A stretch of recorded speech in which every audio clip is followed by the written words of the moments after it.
नमस्कार दोस्तों, मैं सब इंस्पेक्टर कृपा शंकर पाल आप सबका स्वागत करता हूं अपने YouTube चैनल नॉलेज प्लस में। दोस्तों, आज हम लेकर आए हैं सोलर सिस्टम। सोलर सिस्टम से क्वेश्चन बहुत ज़्यादा पूछा जाता है, चाहे वो कोई भी एग्ज़ाम उठाकर देख लीजिए, आप JSSC हो, बिहार SSC हो, SSC GD हो, SSC CGL हो, कोई भी एग्ज़ाम हो, उसमें यहाँ से प्रश्न बनते हैं। तो आज हम सोलर सिस्टम को पढ़ेंगे।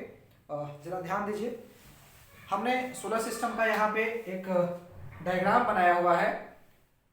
इसको हम समझते हैं, ये दूरी के हिसाब से दर्शाया गया है, फिर इनका साइज की आकृति के हिसाब से क्या होगा वो भी हम बात करेंगे। तो सबसे पहले ये हमारा सन है, सूरज। सूर्य एक तारा है। तारा किसे बोलते हैं? जिसका खुद का प्रकाश होता है उसे तारा कहते हैं। और बाकी जो है सूर्य को छोड़कर ये सब ग्रह हैं, ग्रह का अपना प्रकाश नहीं होता है, वो सूर्य के प्रकाश को लेते हैं, फिर वो चमकते हैं। तो सूर्य एक तारा है। सूर्य के अंदर नाभिकीय संलयन की अभिक्रिया हो रही है। नाभिकीय संलयन में क्या होता है दोस्तों कि संलयन का मतलब होता है जुटना। छोटे छोटे नाभिक का जुटकर बड़ा नाभिक होना नाभिकीय संलयन कहलाता है। तो नाभिकीय संलयन की घटना सूर्य में हो रही है।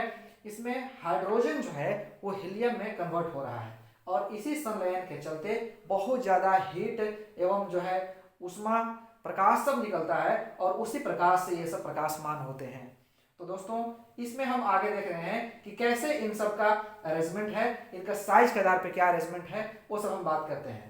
तो ग्रह में पहला नंबर पे हमारा है, यानी सूर्य के सबसे नजदीक की बात करें तो है बुध है, फिर शुक्र, पृथ्वी, मंगल, बृहस्पति, शनि, अरुण एवं वरुण। अभी ग्रहों की संख्या 8 है, पहले 9 हुआ करते थे। प्लूटो को 2006 में ग्रह की श्रेणी से निकाल दिया गया है। तो ये जो शुरुआत के 4 ग्रह हैं इनको पार्थिव ग्रह कहा जाता है, यानी कि आंतरिक ग्रह कहा जाता है। यानी बुध, शुक्र, पृथ्वी एवं मंगल को पार्थिव ग्रह यानी कि आंतरिक ग्रह कहा जाता है। याद रखिए, यहाँ से सवाल पूछा जाता है।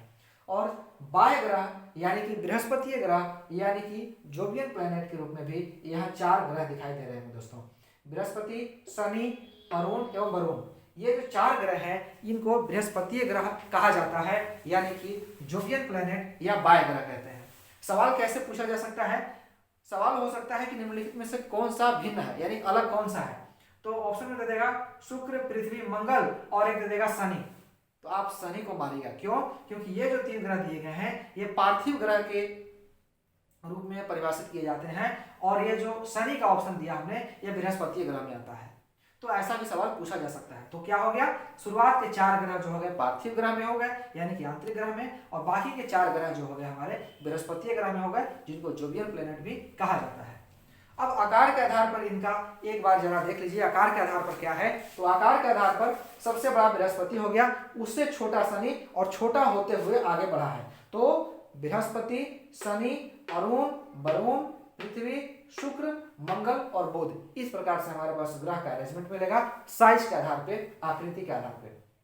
दोस्तों, शुक्र ग्रह से सवाल न पूछे ये कैसे हो सकता है? तो शुक्र ग्रह के बारे में थोड़ा सा हम ज्यादा फोकस किए हैं, इतनी सी जगह में हम शुक्र ग्रह पे थोड़ा ज्यादा कंटेंट लेकर आए हैं।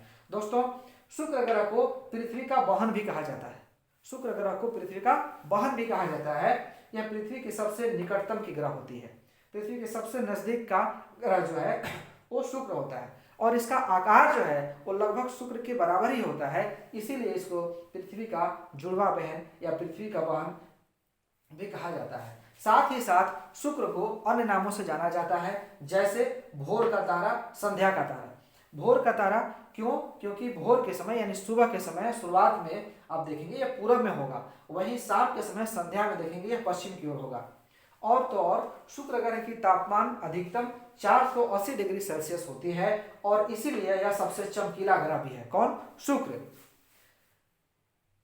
अब है परिक्रमा, इसका किधर होता है?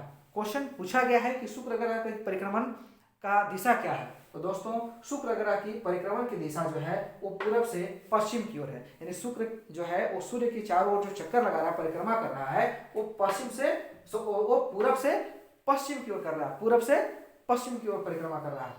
आगे है शुक्र का सर्वोच्च बिंदु। शुक्र जो ग्रह है, जैसे पृथ्वी एक ग्रह है तो पृथ्वी में बहुत सारे नदी, नाले, पहाड़ हैं, उस तरह से शुक्र के ऊपर भी हैं। तो शुक्र ग्रह का सर्वोच्च बिंदु यानी सबसे ऊंचा बिंदु जो है वो है मैक्सवेल बिंदु है। उस बिंदु का नाम क्या है? मैक्सवेल है। और मैक्सवेल जो बिंदु है वह बीटा माउंटेन पर स्थित है। किस माउंटेन पर है? बीटा माउंटेन पर है। सवाल यहां से पूछा जा सकता है कि बीटा माउंटेन किस ग्रह पर है? आंसर क्या होगा? शुक्र। बोलेगा मैक्सवेल जो सर्वोच्च बिंदु है किस ग्रह के ऊपर है? शुक्र। तो आपको समझ में आ गया क्वेश्चन कैसे बन सकता है। आगे है चंद्रमा एवं पृथ्वी के बीच की औसत दूरी 3,84,365 किलोमीटर होता है। चंद्रमा क्या है भाई? तो पृथ्वी का एक उपग्रह है ना, नेचुरल उपग्रह है। तो चंद्रमा और पृथ्वी के बीच की जो दूरी है वो है 3,84,365 किलोमीटर है।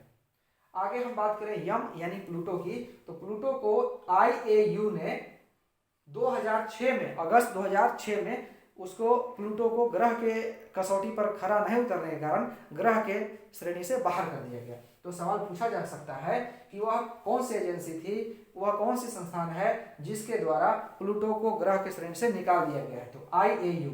कब निकाला गया है? तो अगस्त 2006 में प्लूटो को ग्रह की श्रेणी से हटा दिया गया है। अभी ग्रह कितने हो गए? 8। पहले कितने थे? 9।